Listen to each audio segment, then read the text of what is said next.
Tipos abstractos de datos. El segundo avance metodológico de la década de los 70 tiene que ver con la abstracción de los datos.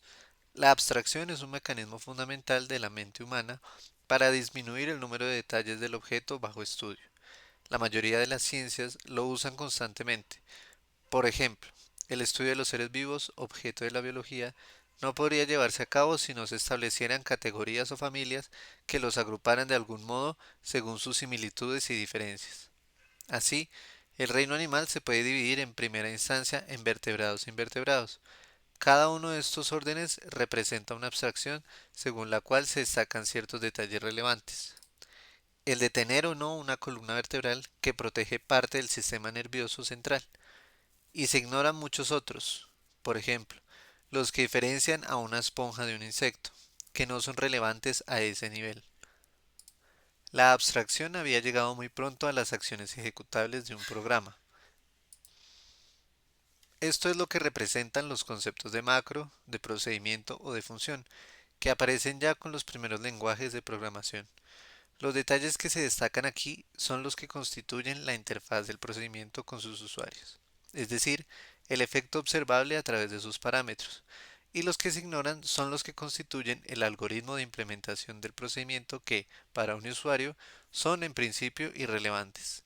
Las técnicas de verificación reforzaron este tipo de abstracción al propugnar la especificación de un procedimiento o de una función mediante una pareja de predicados llamados respectivamente precondición y postcondición, que formalizan su efecto observable.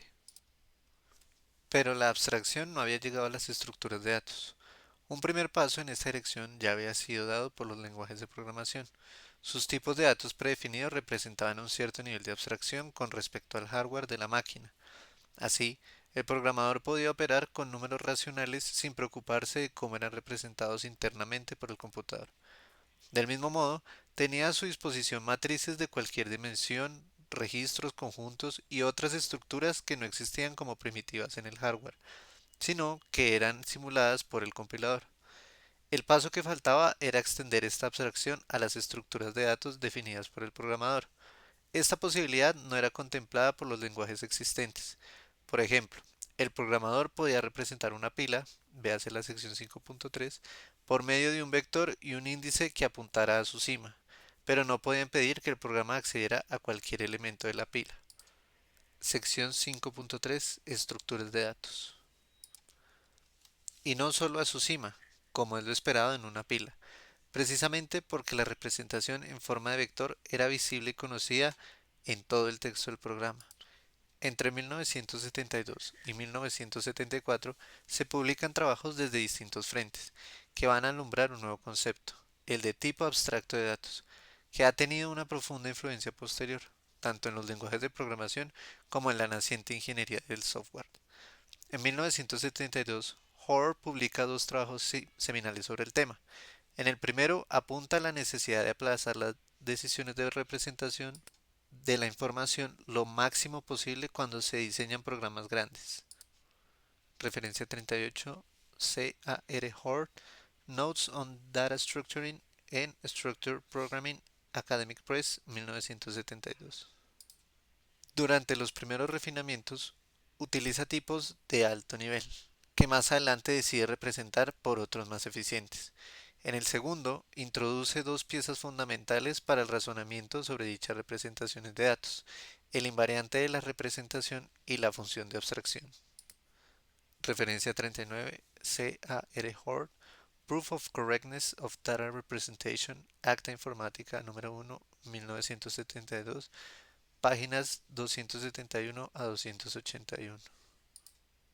Se trata de un reconocimiento explícito de que, cuando el programador representa una estructura de datos, digamos una pila, por un tipo de lenguaje, digamos un vector y un índice, hay dos tipos involucrados. El tipo concreto de la representación, en este caso la pareja formada por el vector y el índice, y otro tipo más abstracto que corresponde al comportamiento esperado que tenemos en nuestra cabeza, en este caso la pila.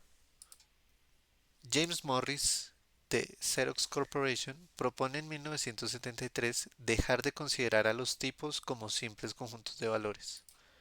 Referencia número 40. J. H. Morris, Types are not sets. First ACM Symposium on Principles of Programming Languages, Nueva York, 1973, páginas de las 120 a las 124. Tan importante como estos es el conjunto de operaciones que tiene asociado cada tipo. Así, un programador asocia la suma y el producto a los tipos numéricos, y nunca se le ocurre aplicar estas operaciones, por ejemplo, a dos caracteres. Igualmente, el y lógico y la negación son operaciones propias de los booleanos, y no tienen sentido aplicadas, por ejemplo, a los números. La consecuencia que se deriva de esta visión es que si un programador decide definir un tipo que no existe en el lenguaje, por ejemplo, las pilas, se le ha de permitir dotarle de un conjunto de operaciones que sean específicas de dicho tipo. Los lenguajes de la época no permitían expresar esta asociación. Más aún, Morris aboga por que la representación del tipo sea accesible únicamente a las operaciones asociadas. Se refiere a esta propiedad diciendo que las representaciones de los tipos han de ser secretas. La tercera aportación viene desde el mundo de la programación práctica. David Parnas, de la Universidad de Carnegie Mellon, Pittsburgh, Estados Unidos, y trabajando en esa época como consultor para el Departamento de Defensa estadounidense, defiende en varios trabajos la necesidad de un concepto de módulo más amplio que el de procedimiento o función, única construcción proporcionada por los lenguajes al uso. Referencia número 41 de L. Parnas on the criteria to be used in the composing system into modules. Com ACM número 15, 12 de diciembre de 1972. Aboga por rodear las estructuras de datos de un conjunto de procedimientos, de forma que estos sean los únicos en conocer los detalles internos de las mismas. El resto del programa ha de llamar a estos procedimientos para consultar o modificar la estructura. Llama multifuncionales a este tipo de módulos y justifica que el diseño de grandes programas ha de basarse en ellos. Simultáneamente, Barbara Liskov del MIT propone ideas similares. Referencia 42. B. Liskov, A Design Methodology for Relatable Software Systems. Fall Joint Computer Conference, Montville, Nueva Jersey, Estados Unidos. AFIPS Press, 1972, páginas de la 191 a la 199. De todo ello surge el concepto de tipo abstracto de datos, cuyas ideas centrales se pueden resumirse como sigue. Tipo cuyo comportamiento puede describirse independientemente de su posible representación en términos de tipos de más bajo nivel. Igual que un tipo de lenguaje admite varias representaciones. Por ejemplo, los números en coma flotante se pueden representar de varias formas. Un tipo abstracto puede representarse de varios modos, sin dejar por ello de ser el mismo tipo. Por ejemplo, una pila puede representarse mediante un vector o utilizando celdas enlazadas por punteros. El lenguaje ha de permitir asociar la definición de una representación de un tipo abstracto a la definición de sus operaciones de manipulación. Dicha representación, si bien ha de ser visible para sus operaciones de manipulación, ha de quedar oculta al resto del programa con el fin de impedir usos ilegales. Las reglas de visibilidad de los lenguajes con estructura de bloques no sirven a esta nueva necesidad y, por tanto, aparece una nueva generación de lenguajes que incorporan los mecanismos de ocultamiento necesarios. El primero de ellos es CLU, diseñado por Barbara Liskov en 1974, y rápidamente le siguen otros. El propio Niklas Wirth diseña Módula en 1977 y más adelante Módula 2, que no son sino sucesores de Pascal, dotados de un sistema de módulos que se adapta a las nuevas reglas de visibilidad. La tesis de John Guttag acuña el término de tipo abstracto de datos y aporta numerosos ejemplos en los que se demuestra la utilidad del concepto. J. B. Guttag, The Specification and Application to Programming of Abstract Data Types. Tesis doctoral, Universidad de Toronto, Canadá, 1975. Además, introduce una técnica de especificación ecuacional que formaliza el comportamiento observable de un tipo abstracto. Estas ecuaciones son similares a las que expresan propiedades matemáticas de los tipos conocidos. Por ejemplo, la ecuación x más 0 igual a x se cumple para todo número natural x. Igualmente, la ecuación sigma abre paréntesis, apilar, abre paréntesis, p, x, cierra paréntesis, igual a x. Se cumple para toda pila p y para todo elemento x, incluyendo un número suficiente de ecuaciones. El tipo especificado queda completamente determinado sin necesidad de hacer alusión a ninguna de sus representaciones posibles. La especificación ecuacional se convierte así para los tipos abstractos en lo equivalente a la especificación mediante predicados lógicos para los procedimientos y funciones. Además de su aportación a la ingeniería de la programación al suministrar un concepto útil de módulo, los tipos abstractos despiertan el interés de los investigadores teóricos. Un grupo de ellos, proveniente de la teoría de categorías, una rama del álgebra, y empleados por el Centro de Investigación Thomas G. Watson de IBM, se preocupan por el significado matemático de una especificación ecuacional de un tipo abstracto. Deciden que el concepto adecuado es el de álgebra heterogénea y demuestran que la clase de álgebras que satisfacen una especificación ecuacional junto con los homomorfismos entre ellas constituyen una categoría. Referencia 44. Como anécdota, el grupo se autodenominó ADJ a partir de los funtores adjuntos adjunctions que aparecen en las categorías.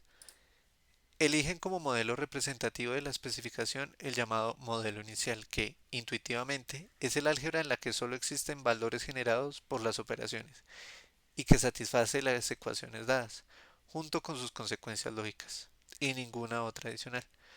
Demuestran que este modelo siempre existe y es único para una especificación dada. En adelante, las especificaciones ecuacionales de tipos abstractos se denominarán algebraicas. Las publicaciones del grupo se extienden a lo largo de la década de los 70 y abrieron una línea de investigación que aún permanece viva. Las especificaciones se sofistican para poder expresar situaciones de error, para tratar con operaciones parciales o para poder construir modularmente grandes especificaciones. Se diseñan lenguajes de especificación y se construyen herramientas para demostrar teoremas a partir de una especificación. En muchos casos, una especificación es ejecutable, es decir, puede simular con toda precisión el comportamiento del programa que especifica. La técnica empleada para ambos propósitos, demostración de teoremas y ejecución, es la de reescritura de términos, que viene a ser un proceso de simplificación de expresiones. Ello permite contemplar los lenguajes de especificación como verdaderos lenguajes de programación de muy alto nivel para la construcción de prototipos tempranos en el desarrollo de software. El concepto de tipo abstracto ha dado lugar a otras líneas de investigación. En el terreno del desarrollo modular de grandes programas, Liskov y Guttag proponen un método de diseño a gran escala que puede verse como una puesta al día, a la luz de los tipos abstractos, del método de los refinamientos sucesivos de Wirth. Referencia número 45. B. H. Liskov y J. B. Guttag. Abstraction and Specification in Software Development. MIT Press, 1986. La forma de presentar las estructuras de datos también cambia notablemente. Ahora se ha de distinguir entre el tipo observable, descrito por una especificación, y las posibles representaciones usadas para el mismo. Algunos libros de texto de los años 80 y 90 reflejan esta visión. Otro concepto importante es el de implementación correcta, es decir, el conjunto de criterios que aseguran que una representación y sus procedimientos asociados satisfacen el comportamiento definido por una especificación algebraica. Se describen numerosos trabajos teóricos sobre el tema, pero se puede decir que, a efectos prácticos, el problema continúa abierto. Es decir, no parece haberse encontrado un modo de realizar estas comprobaciones con una inversión razonable de esfuerzo. Algunos trabajos se ocuparon también de combinar las técnicas de verificación formal con predicados, con las de especificación algebraica. Finalmente, otra idea importante surgida al calor de esta investigación es la de genericidad. Un tipo abstracto puede ser genérico o parametrizado en el sentido de que algunas de sus características están indefinidas o tan solo parcialmente definidas. Algunos ejemplos de estas características son el tipo de los elementos de una estructura, o la relación de orden usada para comparar los elementos entre sí, o ciertas constantes que determinan su tamaño. Esta idea, una vez incorporada a los lenguajes de programación, permite una gran economía de esfuerzo. Por ejemplo, los algoritmos de ordenación podrían tenerse almacenados en una librería de algoritmos genéricos y obtener la versión concreta deseada indicando tan solo el tipo de los elementos, el tamaño del vector a ordenar y la relación de orden a utilizar. 7.5 ADA. El lenguaje de programación que tiene ocasión de recoger muchas de estas aportaciones es Ada. Se le dio este nombre en honor a Ada Augusta, condesa de Lovelace, colaboradora de Charles Babbage y primera programadora de la historia. Tal como hemos relatado en el capítulo 2, su promotor y patrocinador fue el Departamento de Defensa de los Estados Unidos, DoD, y su gestación se extiende desde 1975 hasta 1980. A comienzos de los 70, el DoD era seguramente el mayor desarrollador de software de los Estados Unidos. Su organización en los distintos ejércitos, marina, fuerzas aéreas, etc., había dificultado tener una política uniforme en cuanto a los lenguajes de programación y a las herramientas utilizadas en el desarrollo de sus sistemas llamados de misión, es decir, la aviónica, el guiado de misiles, el control y la comunicación, etc. Dado que van frecuentemente embarcados en un vehículo, se les denomina también sistemas empotrados. Referencia número 46. En inglés, Embed Systems. Estos sistemas comparten una serie de características críticas tales como la gran disparidad de procesadores en los que han de ejecutarse, la ausencia en muchos casos de un sistema operativo, la necesidad de respuestas en tiempo real, la alta fiabilidad requerida, etc. El DoD utilizaba un número excesivo de lenguajes y no podía transportar fácilmente las herramientas desarrolladas de unos sistemas a otros. Esa incompatibilidad aumentaba sus costes y disminuía la fiabilidad. Decidieron emprender la búsqueda de uno o de unos pocos lenguajes comunes en los que basar sus desarrollos futuros. Conscientes de su enorme potencia financiera, decidieron hacerlo sin reparar en gastos. Involucraron a numerosos grupos internos y externos de la industria y de la universidad de los Estados Unidos y de Europa en la definición, primero, de unos requisitos y en el diseño, después, de un lenguaje de programación. Dada la curiosa tendencia de los militares norteamericanos a poner nombres coloridos a operaciones o a sistemas que involucran la vida o más bien la muerte de las personas, dieron los siguientes nombres a los sucesivos documentos de requisitos cada vez más refinados que condujeron al lenguaje ADA. Strawman, en 1975, Hombre de paja; Woodenman, 1975, Hombre de madera; Tinman, en 1976, Hombre de lata; Ironman, en 1977, Hombre de hierro; Steelman, en 1978, Hombre de acero; Pebbleman, en 1978 también, Hombre de guijarros; Stoneman, 1980, Hombre de piedra. Los requisitos más importantes recogidos en Strawman ponen el énfasis en que el lenguaje había de primar la legibilidad sobre la facilidad de escritura y las comprobaciones en compilación sobre las realizadas en ejecución. También en las facilidades para el desarrollo modular y en la compilación separada de módulos. Habida cuenta de que los sistemas habían de ser desarrollados por equipos numerosos de programadores, algunos de los investigadores que hemos mencionado en las páginas precedentes, Dijkstra, Hort, Weird, etc., fueron requeridos para emitir su opinión, la cual no debió de ser muy del agrado de los patrocinadores, ya que uno de los responsables del proyecto, William Whittaker, afirma que obtuvimos mejores ayudas de la industria europea que de sus académicos. Referencia número 47, W. A. Whittaker, ADA The Project, The DoD High Order Language Working Group, History of Programming Languages Conference, Cambridge, Massachusetts, abril de 1993. Durante 1976, el DoD contrató a numerosos evaluadores para que informaran de en qué medida los lenguajes existentes satisfacían los requisitos de Tinman. Se evaluaron lenguajes de la primera generación, Fortran, COBOL y Algol 60, de la segunda, Algol 68 y PLI, y de la tercera, Simula 67 y Pascal, junto con los lenguajes del uso en el ámbito militar tales como Jovial, Coral 66, Tacpol y otros. El resultado unánime fue doble. Ninguno satisfacía todos los requisitos, pero era factible diseñar un solo lenguaje que los satisfaciera. En 1977, tras Ironman, se seleccionaron cuatro contratistas independientes: Sihoniel Bull, Intermetrics, Softtek y SRE International, para que prepararan propuestas de lenguajes. Cuando se recibieron los diseños preliminares, se les asignó un nombre clave: verde, rojo, azul y amarillo, y se distribuyeron a 80 evaluadores. Las dos propuestas ganadoras fueron verde y rojo. Se generó un nuevo documento, Stillman, y se pidió a los dos ganadores que completaran sus diseños. En marzo de 1979 se recibieron los dos lenguajes, junto con una justificación de las decisiones adoptadas y un buen número de ejemplos de programas representativos. El 2 de mayo, el DoD anunció al mundo la buena nueva. Green is Ada. Green resultó ser el lenguaje desarrollado por el grupo de Jean Icpia en C. Honeywell Bull. Todavía el DoD dedicó un año más a la experimentación sobre el papel y a la revisión del nuevo lenguaje hasta que, en agosto de 1980, se aprobó definitivamente. Para utilizar el nombre de Ada pidieron respetuosamente permiso al heredero de Ada Augusta, el entonces barón de Wentworth, Anthony Layton, que lo concedió con gusto.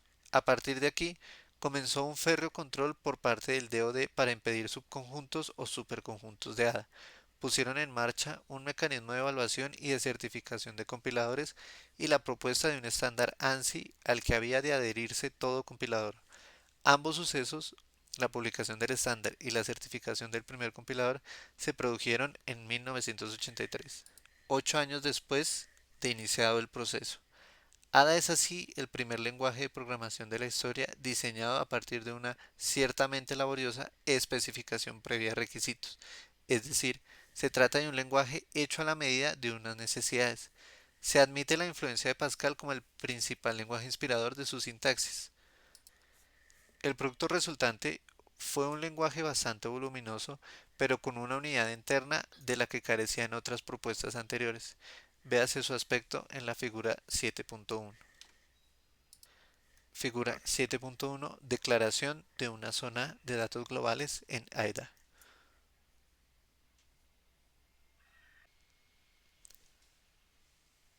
Package mis datos is type día is entre lunes, martes, miércoles, jueves, viernes, sábado, domingo. Type horas is delta 0.01 range 0.0 hasta 24.0. Type horario is array día of horas laborales por cada horario end mis datos. No obstante, no se libró de la crítica de Hoare, quien, en la recepción del premio Turing en 1980, le acusó de excesiva complejidad. El proceso de introducción fue más lento de lo deseado debido al volumen e ineficiencia, tanto en el proceso de compilación como en el código generado de los primeros compiladores. Su difusión dentro del DoD estuvo asegurada por su propio origen. Muchas compañías suministradoras de productos para el ejército norteamericano o para los ejércitos de países de la OTAN lo adoptaron. Fuera de estos ámbitos, su difusión ha sido más bien escasa. Ada no pretendía innovar, sino más bien utilizar conceptos ya probados. Por ejemplo, adoptó una sintaxis parentizada similar a la de Módula 2, donde toda construcción tenía una palabra clave que indicaba su final. Ello eliminaba el conocido problema de ambigüedad del else pendiente, que existía en lenguajes como Algol 60, PLI y Pascal. Referencia número 48, la instrucción Pascal if e sub 1, then if e sub 2, then s sub 1, else s sub 2 necesita paréntesis para indicar si s sub 2 pertenece al primer o al segundo if. A pesar de lo dicho, pueden señalarse las siguientes innovaciones de Ada con respecto a los lenguajes más cercanos.